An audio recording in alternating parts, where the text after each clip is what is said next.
But what I miss, oh goodness, I miss my plants desperately. As I'm here watching the seasons change, I think of the things that would be blooming in that garden. I miss the birds. I miss the ability to have the children come and spend vacations with us there. And it was a wonderful house for dogs. That's the other thing. We've felt very comfortable coming here, but I don't think you ever get over the place that you first lived as a married couple.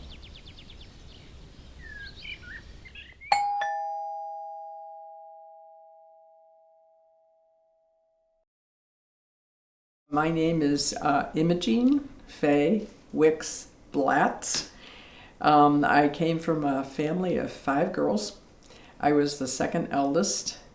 I've had an extraordinarily wonderful life. It's all been good. I married your grandfather, Douglas John Blatz, in 1968, and we've had a wonderful, almost 57-year marriage. My name is Doug Blatz. I grew up in upstate New York. I was an only child, so I was spoiled rotten and took advantage of it in every way I could. I applied to medical school because I wanted to be an orthopedic surgeon, having met so many during all the injuries I got. And I got accepted for the graduate program at Colgate. That's also where I met my wife. We lived in many different states because Doug was studying medicine, and he went to the university in Syracuse, upstate medical, to take his medical degree. And then we went to Hawaii for our internship, his internship, I should say, but it feels like ours.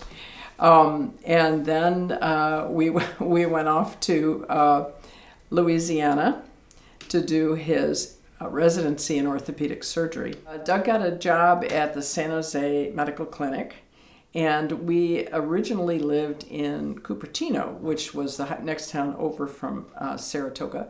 When we came to California, we literally had $2,000 in a little metal sewing box. We lived there for a year, approximately, and then Doug had made enough money that we wanted to move into a double-story house with a bigger yard.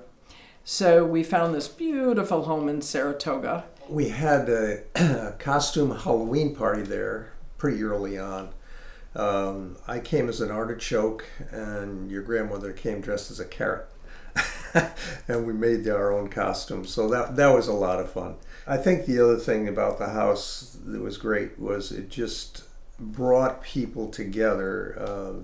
Your father's friends that were there, Bryce's friends that came there, everybody came over to see what we were doing from a structural point of view. What's changing now? How are you changing the house and all? We had put in a swimming pool the first year we got there, and the kids, Kyle and Ash, and the little girls adored that house. We had so much fun in so many ways, so many parties and family get-togethers with Christmas and Thanksgiving and everything. And it had a beautiful garden, which is my thing, and I loved putting that garden together. And by the end, I think I had 62 roses.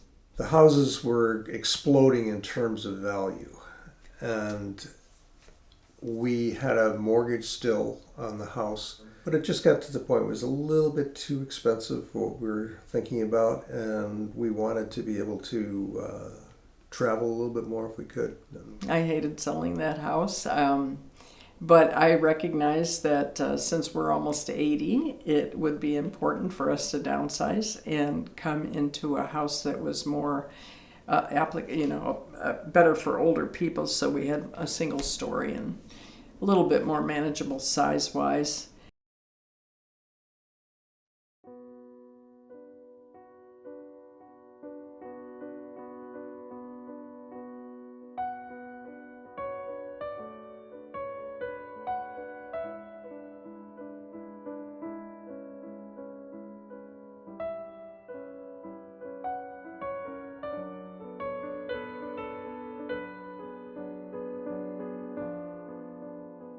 And that's my final question.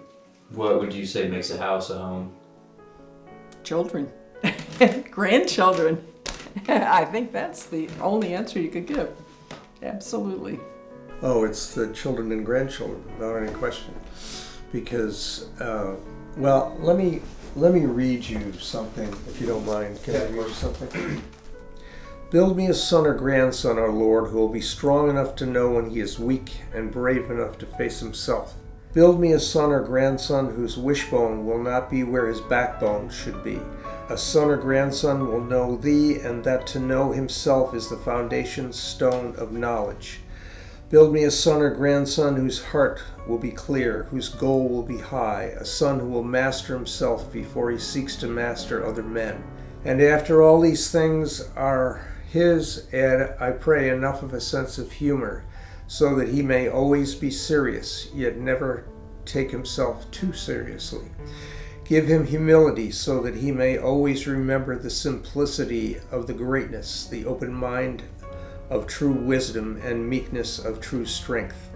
Then I, his father and grandfather, will dare to whisper, I have not lived in vain. That was written by General Douglas MacArthur. I've been very fortunate in my life, not only to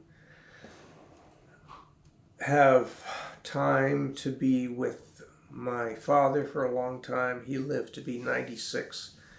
But my aunt, his sister, who lived to be 97, to live close by both my father and Grandma's mother and father.